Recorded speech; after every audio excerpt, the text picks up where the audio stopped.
Tnediet politika l-konsultazzjoni dwar it-treddieħ ta' trabi li ma' politika tkopri sal-2020. Is-Segretarju Parlamentari għas-Saħħa Chris Fern fakkar kif illum waħda mill-ikbar sfidi fil-qasam tas-saħħa hija l-obeżità. Spjega li waħda mis-soluzzjonijiet hija treddieħ ta' trabi u li wieħed juża l-ħalib ta' trabbis f'każ ta' emerġenza. Irridu dejjem nipproteġu is-saħħa tal-poplu tagħna. Dak li huwa l-aħjar għal uliedna aħna m'għandniex nibżgħu illi nġibuh l qudiem. Naturalment irridu naħdmu ma' kulħadd, m'aħniex ħankunu qegħdin dogmatiċi fuq għadi, hija kwestjoni ta' edukazzjoni aktar milli ta' leġislazzjoni u rridu nużaw il-riżorsi li għandna kollha, inkluż tal-industrija nifisha biex nagħtu dejjem pariri tajbin lill-ġenituri tagħna. Fost l-inizjattivi proposti fil-politika hemm midħul ta' leġiżlazzjoni li tikkontrolla r-riklamar ta' alternattivi għal ħalib tas-sider bħal ħalib ta' trab.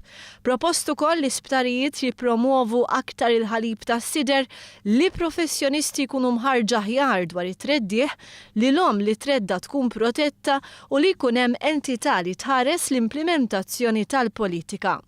Dr. Charmaine Gauci, direttriċi għal promozzjoni tas-saħħa u l-prevenzjoni tal-mart, qalet li nofs l-ommijiet Maltin li jifqu jreddaw jagħmlu dan minħabba parir ħażin li jingħataw minn professjonisti. Madwar l-Ewropa bejn 80 u 90% tan-nisa jreddaw li trabi fil-waqt li jagħtu wkoll ħalib ta' trab, iżda l-perċentaġġ f'Malta huwa biss 70%.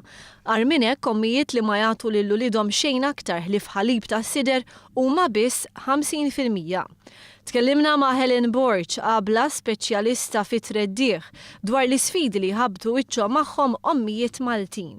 Support is a big thing, so they go home, their mothers, most of them would have bottle fed, so they can't support them with breastfeeding, so they tend to sort of be a bit negative with them.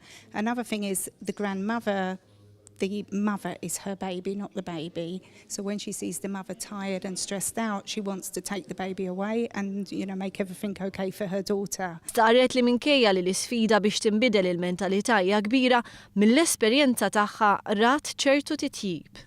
There is a change in attitude, and nowadays I'm finding mothers are getting concerned about babies being overweight, which 10 years ago I never saw that. Mothers were just concerned about the scales going up and not going up too much so. So there is a change in culture, but we need to sort of work a bit harder to get there.